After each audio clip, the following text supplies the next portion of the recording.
Welcome to the Divorce Podcast, where we explore all aspects of ending relationships, separation, and parenting apart. If your marriage or partnership has ended, or you have friends and family who are separating, this podcast is for you. I'm Kate Daly, a relationship counsellor, divorce specialist, and co-founder of Amicable, the online legal service for separating couples. In each episode, we look at relationships and separation from different angles, including the emotional, legal, and social. I'm joined by experts and special guests who share their own unique stories, experience, and tips, with the goal of helping people end relationships in a kinder and better way. In this episode, I was joined by Paul Roseby, OBE, to talk about his separation and divorce story. Paul is a broadcaster and CEO, and artistic director of the National Youth Theatre. In over a decade at the helm of the world's leading youth arts charity, he's commissioned over 150 plays, pioneered the NYT Rep Company, led a groundbreaking international cultural exchange programme, and directed many hit productions. These include the London 2012 Team Welcome Ceremonies, Handel and Hendrix at Somerset House, Generation Sext for Sky Arts, When Romeo Met Juliet for BBC Two, and Tom Stoppard's abridgment of Shakespeare's The Merchant of Venice at the Royal Opera House and the National Centre for Performing Arts in Beijing. In this episode, Paul talks candidly about his divorce. We look at his long-term marriage and how this changed overnight when his ex-husband decided he wanted the relationship to end. I was deeply touched at how Paul describes the painful experience of navigating the emotional journey of separation. We go on to look at how he coped and the positives he's learned from the process, and we end by talking about his current relationship. If you loved this episode, then please subscribe and rate us on your preferred listening platform. It's lovely to have you with us, and thank you very much for joining us, and welcome. Thank you, Kate. Thanks very much for that introduction. Very generous of you. Thank you. It's lovely that you're here, and this episode really is all about your separation and divorce story. So before we get into the nuts and bolts of, what went wrong and how good, bad, or indifferent it was at the end, tell us a little bit about how you met and the relationship and what it was like before it broke down. Yeah, great. So could start at the beginning, I think. We met over 20 years ago, and I was filming a late show in the centre of London. It wasn't live, it was recorded, and it was called Kitchen Takeover. And where I basically go into a restaurant and there would be somebody celebrating their birthday or anniversary or recent engagement, interesting enough. And I'd go, you're here to celebrate this wonderful occasion, but actually you're here to cook the meal for everybody in the restaurant. And then I'd take them to the kitchen, and we'd do it, and I get to know them. And at the end of one of those episodes, my old mate Pip, who was a bit of a party girl, said, where are you? And it was about 11:45 at night. And I said, well, I'm about to get in the car and go home. And she said, don't do that. And I heard this laughter on the phone in the background. It was quite distinctive. I wouldn't say it was altogether appealing, but it was definitely characteristic of him. And I said, what's that? She said, well, that's James. I want you to meet him. I said, not with that laugh. Absolutely no way. Of course, 10 minutes later, an absolute sucker for a drink. I arrived at this restaurant. They'd already, quite way ahead on the alcohol front. And we got to know each other a little bit over 2 hours. Nothing happened. I resisted, I have to say. I thought he was dressed like a fox as a estate agent and was a little bit arrogant. I wasn't interested. And that's classic, isn't it? You go, I'm not interested. 3 months later, there we are. We get together. And it was kind of an interesting, some would say, perfect match. So we didn't expect it, either of us really, but it happened. What made it so perfect then? Were you similar? Did it turn out or transpire that you were similar? Or? I think we both actually very dissimilar in terms of class and education. James came from a very privileged, we overuse the word privilege, but privilege was meant for definitely their family. And so he came from that kind of world, privately educated, privileged, had inheritance, and I didn't. all the opposites to that. But we shared a love of theatre. He was producing at the time and in the West End, and actually we laughed. And we both loved being each other's company. And I think that was very apparent to all our friendship groups, and we just sort of sparked off each other. As somebody said to me, well, you've met your match. And I think that's the right way of saying it at the time. I did meet my match. And he was very classically handsome, not my type, weirdly, at the time. But I think that's also the way, isn't it? I mean, you've just got to be open. And I was 37, so over 20 years ago. And literally, he had great energy, focus. He was used to come on location with me sometimes. I was very interested in my world. I just started at the National Youth Theatre, actually, just as part-time artistic director, cared very much about the people around me.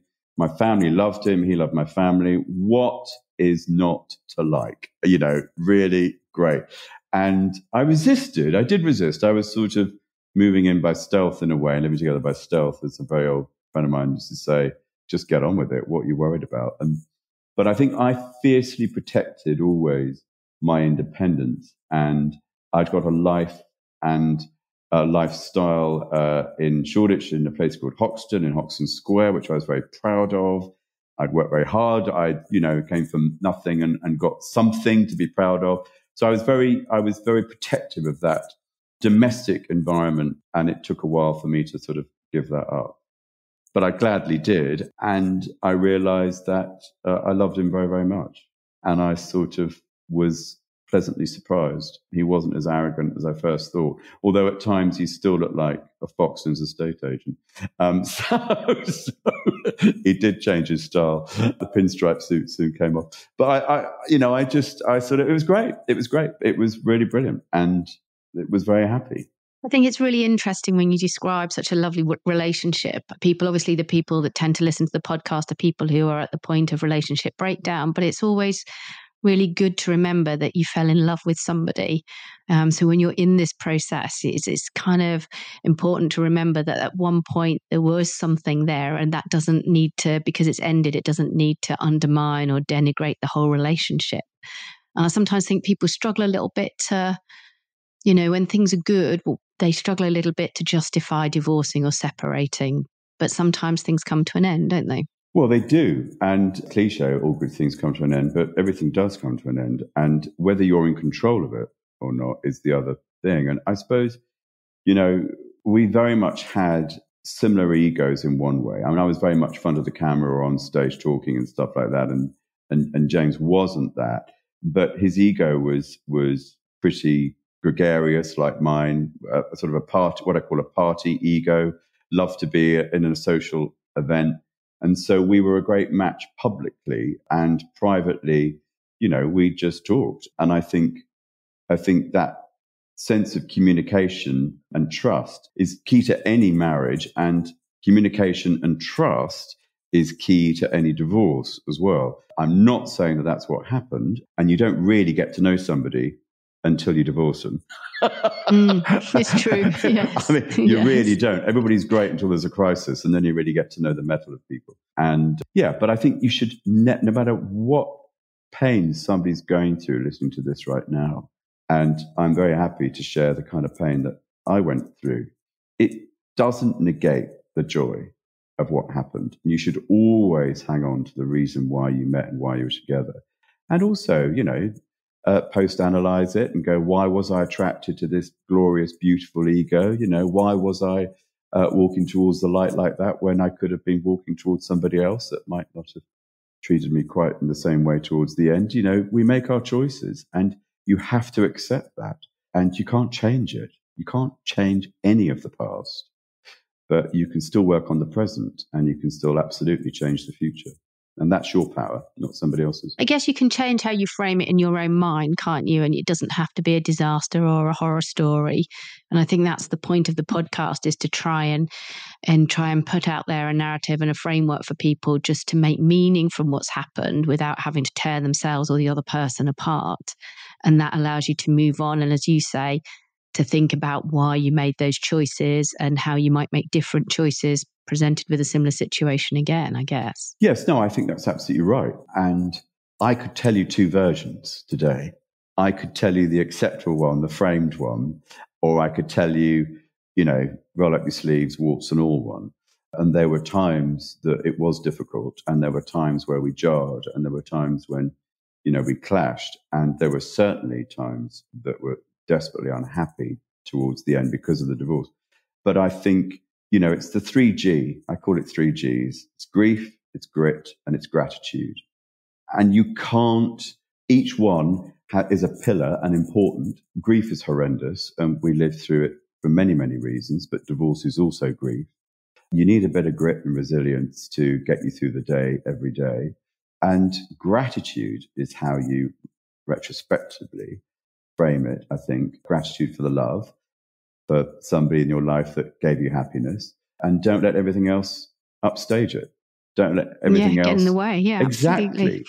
We're I just kept saying how lucky. I still do. How lucky am I?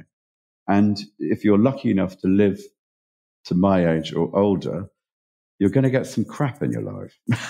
Yeah. And you can't plan it when it comes along. It hits you, like that unseen bus. And you look the other way and bang, something hits you. And unfortunately, you can't plan those things. Mm. Well, let's see which version you tell us then. And I probably won't know the difference, but I will leave that to you as the story unfolds. At what point did you start to feel that the relationship perhaps wasn't going in a direction that felt comfortable or was sitting right with you? Well, we had a little blip not that long after we got married. We got civil partnered, just civilized, as I called it.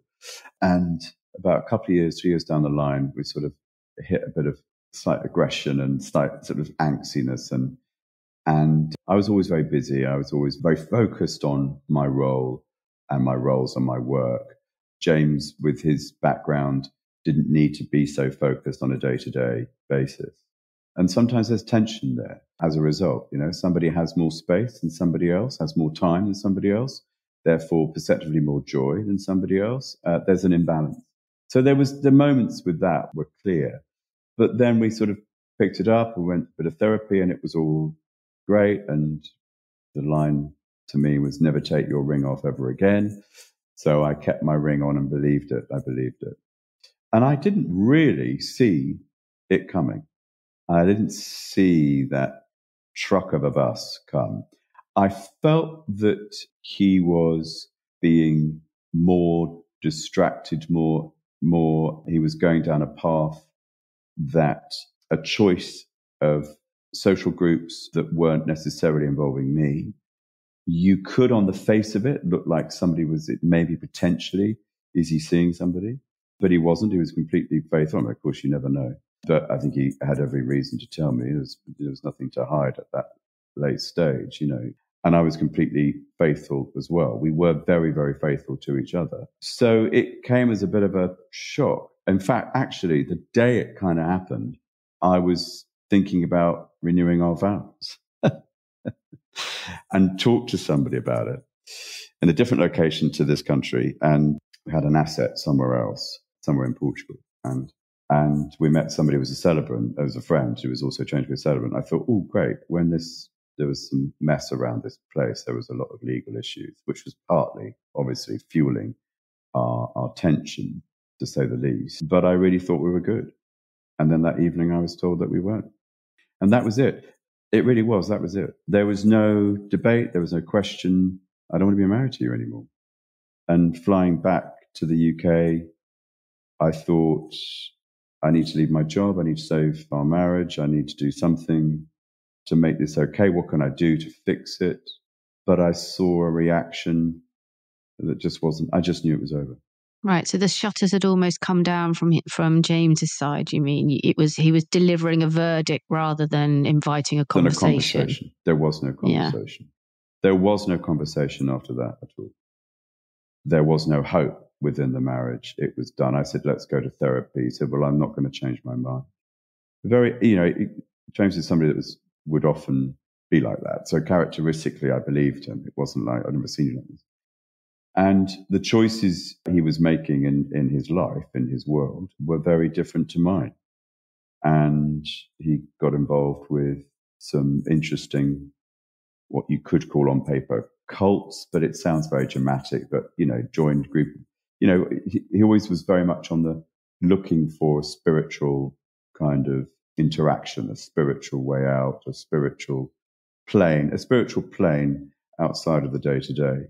And he enveloped himself quite successfully in that. in that world with certain people that supported that. I mean, people often say to me that's the hardest part where, one person has made a decision and there really isn't any room for a conversation or a debate, and a lot of people feel they're left with lots of unanswered questions. How did you cope with that kind of the finality and the lack of sort of interaction or this being any form of mutual decision?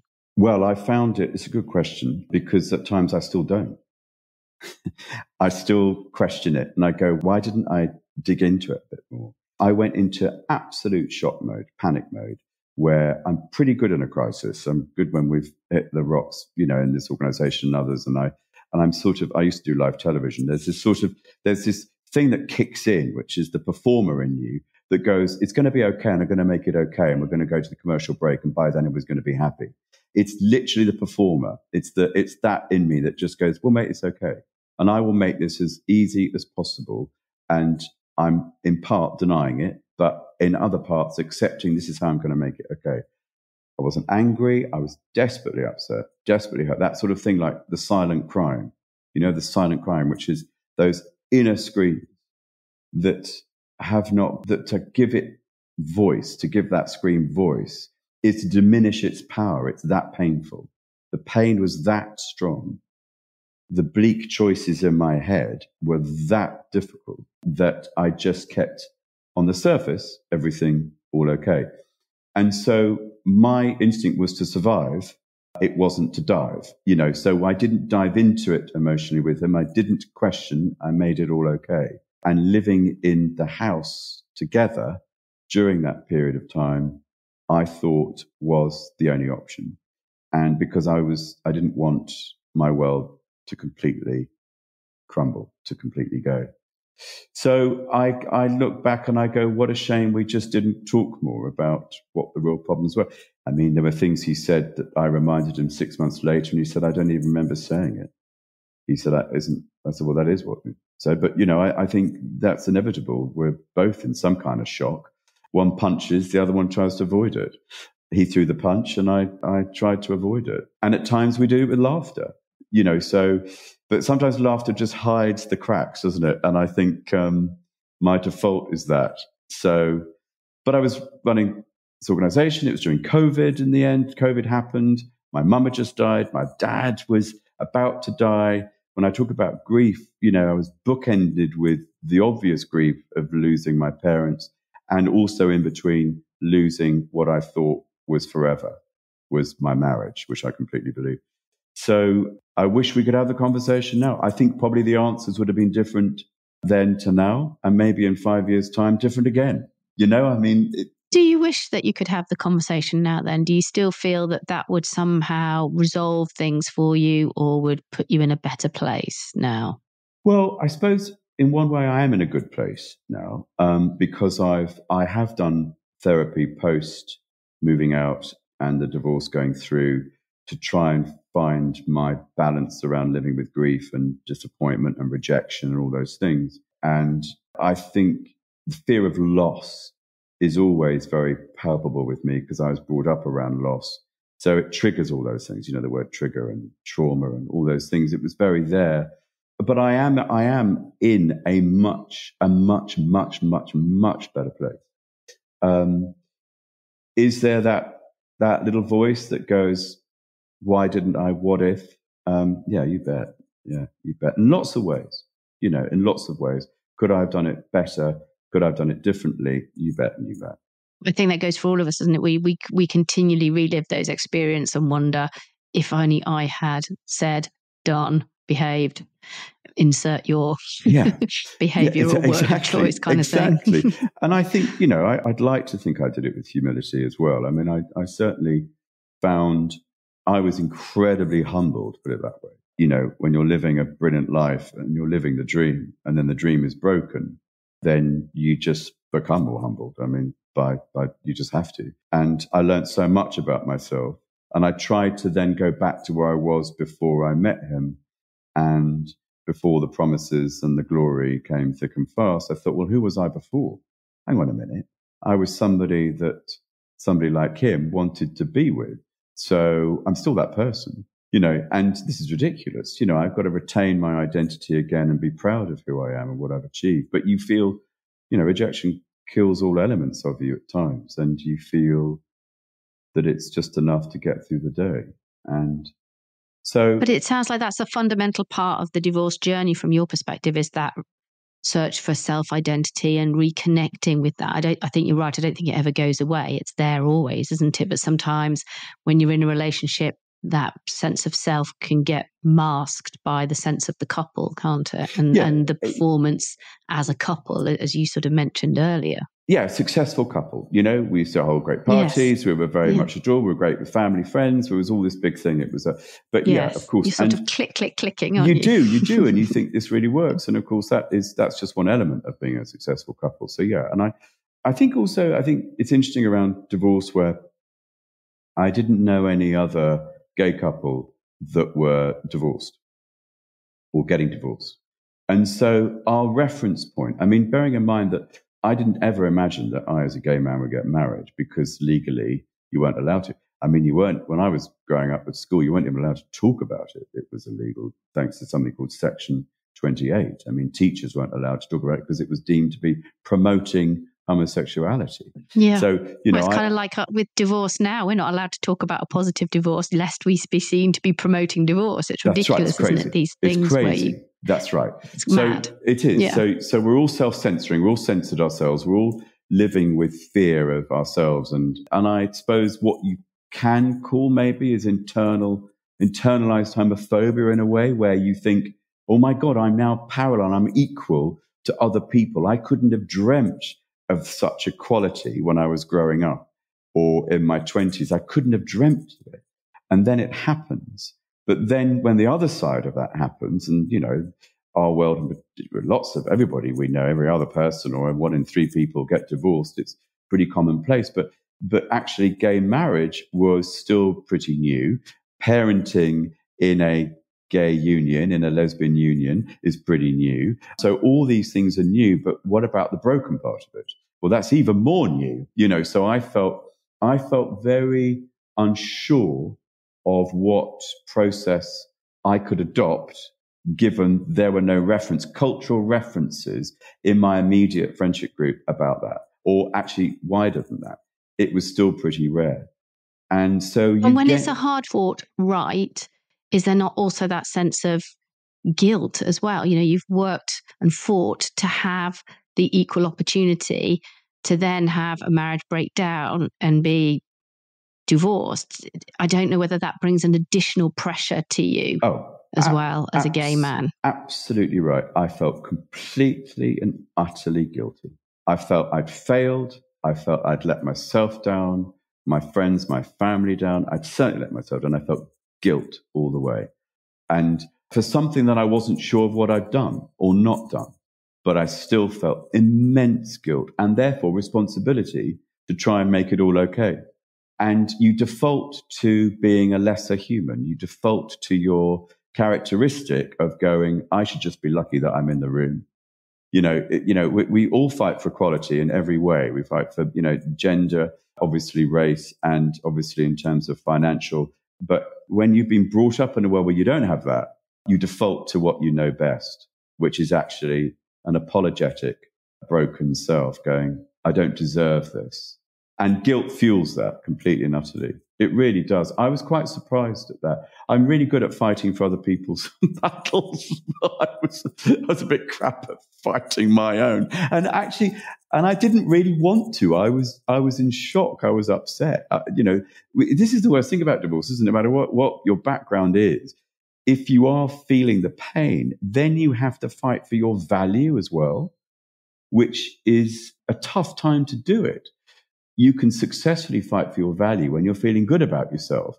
Yeah, How exactly. Can you when fight you're for your value? confident and Exactly. You're firing. Yeah, exactly. Yeah, it is. It's you're being asked like the most, aren't you, at the worst possible time when you're most impoverished emotionally and financially potentially, and yet you're at the point where you've got to make these big strategic decisions, life-changing decisions, and you're meant to be on your absolute A game and you're feeling like you're on your Z game, as you say. That's right. It feels like a cruel twist of fate. Well, it really is. I mean, it really is. And you just think, okay. But of course, again, I go back to resilience. I go back to the middle G, which is grit. And as long as you can hang on to who you are and you know that you've had to deal with similar stuff, or and actually friends and family are remarkable for that.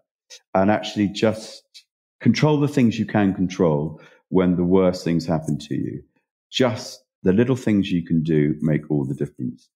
I would make my bed in the morning and make everything be okay. I would exercise and it would make me sort of look okay. I might not feel okay, but that was part of the trick. All these things I would go, okay. And I would say yes to being invited out and stuff, even though I didn't really want to. But I would take control of things that I could control that then would, bit by bit, build your confidence up again and retain your independence, which is what I fiercely fought for in the first place. You said that you and James lived together for a while then after sort of the news had broken. How did the divorce then play out? So he's told you, you're devastated, you're doing the best you can to keep everything going to make it okay. So you've got a relatively kind of okay existence in the house, sharing the house together still.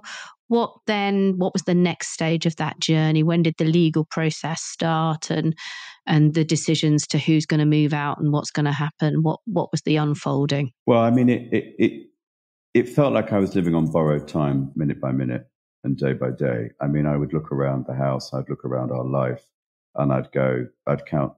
I couldn't help it, but I'd go, this is not going to exist for much longer.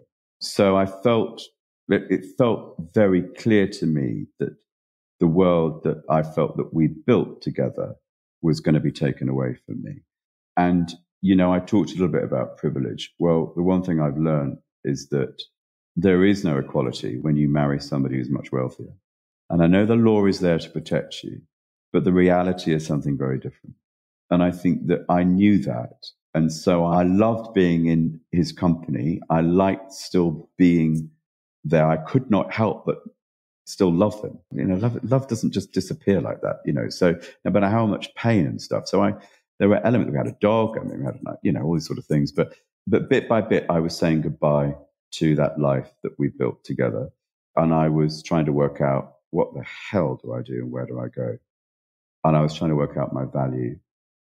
And I took lots of advice legally. My ex-husband's brother is a divorce barrister. So note to self, next time you get married, make sure that there's no divorce barrister in the family. And I felt instinctively inhibited by it. Yeah, that must have been really tough knowing that's what you're up against. I mean, I really feel for you. That's hard work. It was ridiculous. And I got an email. That's what I got. I got an email stating my value. Some would call it an invoice. And, I think within that, I learned there and then, I thought, of course. And I never responded to it. I was just shocked by it. However right or wrong the facts, the figures might have been, which obviously I wouldn't go into detail here, but the process felt like the biggest kick. And I felt that my value was incredibly small in comparison. And I think value comes in many waves, doesn't it? In many ways. And so I started in that process, start to think about who I really am and what my value is. But I never really chose to fight all the way. And I think because I was fighting on other fronts that I couldn't, as I said just now, I couldn't fight for my own financial value as much as I was advised I could. And I didn't want it to be that. And I didn't want our legacy of marriage to be an ugly end like that. I mean, there were moments that were pretty brutal, but I mean, I was advised that I should sign something called an HR1, which basically protects your rights living in your home. Your home rights. Home rights. Exactly, yeah. Mm-hmm. Because at times we kept our assets separately. I still lived in that home for, 11 years and helped create it, is that I felt very vulnerable. But when I did that, when I filled in the HR1, it was like declaring nuclear war. I mean, it was... Just for people who might be listening and don't know what that is. So if one of you owns the property and the other one isn't on the deeds, then you can protect your home rights so the house can't be sold from under you whilst you're negotiating a divorce or separation. So you can't be made homeless during that period of time, and it just protects you and it gives you notification if someone has an intent to sell, and it allows you to go to court and ask the court to stop any sale before everything is sorted out. But you're right. And it's interesting, isn't it? That's something to protect. It's not an aggressive move. It's a protective mood. And yet when you get into the realm of lawyering up or barristering up in this case, it can very quickly escalate. And the intent behind things gets skewed, gets misaligned. And all of a sudden you have a legal fight on your hands. And I thought it was really interesting what you said earlier, Paul, just about it was the process that was important to you, not the figures on the piece of paper, but the actual process and how that was presented. And, I guess the opportunity to have a civilized conversation about how you might look after each other's needs as you go your separate ways, rather than this is your entitlement and this is my entitlement, which is so fundamentally different and just exactly what we're trying to do about looking at divorce and separation in a different way. Good. I really appreciate that, and congratulations for doing that, because I struggled with that. The pragmatism and sort of survival instincts of, being in a crisis, dealing with it, compromising, all those things. And then my own human right going, well, how come I'm not equal given what I've done? The emotion behind it was palpable. And that was what was driving me with my curiosity with lawyers and advice and ultimately, thinking, but actually, yeah. And then sometimes somebody tells you, well, how much have you got savings? Not much, an ISA and a bit. And then they go, well, that's your war chest. And I thought those words, your war chest, I was like, really? I'm going to go to war with the person that I love over money? I find that absolutely, well, it's not my style. So exactly. I found it really hard. But then, of course, I'm going, well, I'm a certain age, and we live in an ageist society where my currency is diminishing by the minute. And I hadn't saved for a pension because I'd bought a place abroad, which was going to be our lifestyle pension, our go-to, and which ended up being a catastrophic nightmare, but which was no fault of either of ours, but it was unfortunate to say the least. And so, I was without solid foundation to be able to just walk out the door and go, well, up yours. This is all fine. Thank you very much. Nice life. I really get it. But could you keep the dog? It just couldn't be that. So I was struggling emotionally with that. But then my pragmatic kind of decent self was going, but I get it. Why should I be entitled to your inheritance? Why should I be entitled to your wealth that you had before I met you? Some people manage that battle very well and come away with a lot. I couldn't do that. I couldn't see it through. I just couldn't. Well, it's ultimately like playing Russian roulette as well, because sometimes it works and sometimes it doesn't. And, you could have been in a much worse situation in terms of loss of dignity, mental health, physical health, tied up in a court battle for years. It could have been very public and it could have felt very shaming. So you have to make a choice ultimately about what you as a character and how far you as a person are prepared to go. And sometimes, like you say, the pragmatic choice is not to fight, but to come to an agreement instead over something that will be sufficient to work for you if that's what you did in the end achieve. Yeah. And I think I did. I think at times the shock and reality of where I ended up and lived to begin with was hard to, I just thought, wow, we're starting again. I mean, I'm not starting again. I mean, I'm so much more fortunate than most people, and I have a job which kept me also sane. And I think, but catching up, when the reality catches up with you, then the silent cry becomes vocal. And there was many a time in my home now that the vocalization of that grief was pretty immense. And I think you're right. It comes afterwards, doesn't it? Because it can't come whilst you're doing all of this negotiation and sorting this stuff out. There is something very self-preserving about brains and bodies and souls that just keeps you standing upright. And it's when you close that door, when it's all stopped, that's when you have an opportunity, I think, to really process, just deal, scream, whatever it is. Yeah, and I ended up with the dog, and both she and I would look at each other, and we'd both go, "Yeah, I know, it's crap, isn't it? But we've got each other." I mean, honestly, this, I mean, I was still in COVID, it was still in lockdown, and weirdly, actually, the lockdown in those early weeks when I moved and trying to recalibrate in every way. The dog was such a savior because I would have to walk her, my one allotted walk of the day that you're allowed, whatever, and met the most brilliant people. That of a certain age, of a certain quality, all very different, incredibly diverse, their own hurt, their own pain, their own joy, their own humor, quirk, their own dogs, literally it was like a sort of casual support group. And never really talked that much about each other's pain, but we all got it. We were all singularly walking the park during lockdown with our dogs. And I just hung on to that. And joy came back. Joy started to come back, It doesn't kind of even matter, does it, where it comes from? But the fact that you had that opportunity to reconnect with people through the dog is incredible, and just such a lovely sort of end to it. I'm sure we've only skated over some of all of this, or most of all of this, but if you were thinking back now, and it's a ridiculous question, but I'm going to ask it anyway, what would you, if there was one thing you could change, what would you change, having lived that experience? There was a moment when I felt perhaps that something was up with James. I would have said, "What's wrong? I'm losing you, maybe. What's wrong?" I think it still would have ended up the way it did because he was very incredibly kind of black and white about these things. And I think that just would have had that sort of just a bit more of a warning.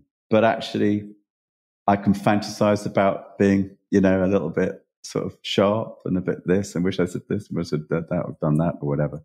But I think apart from that, I learned very much that generosity is not conditional, and if it's conditional, then that isn't generosity.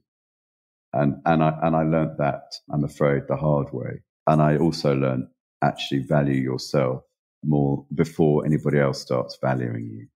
And I think I'd lost a bit of that as well. So, but actually, I'm the third G, gratitude. Grateful. I am grateful for the love. I'm grateful for the experience. I'm grateful for this. I have a partner now who is extraordinarily different and beautiful in different ways. I'm very lucky, despite the brutality of dating when you're of a certain age. And before, it was just happened to meet people like whatever, casually through a friend. And then you go in this world of apps and my God. Then suddenly let's not get started with that. So destroying. It is soul destroying. But you know what? I met this person on a dating app. It is possible. Wow. And if I can do it, there's hope. There is always, there is always hope. And I think that optimism is build the day, start with the things you can control, and then life gets better. And I've certainly learned the hard way, but also, again, I'm grateful for that as well.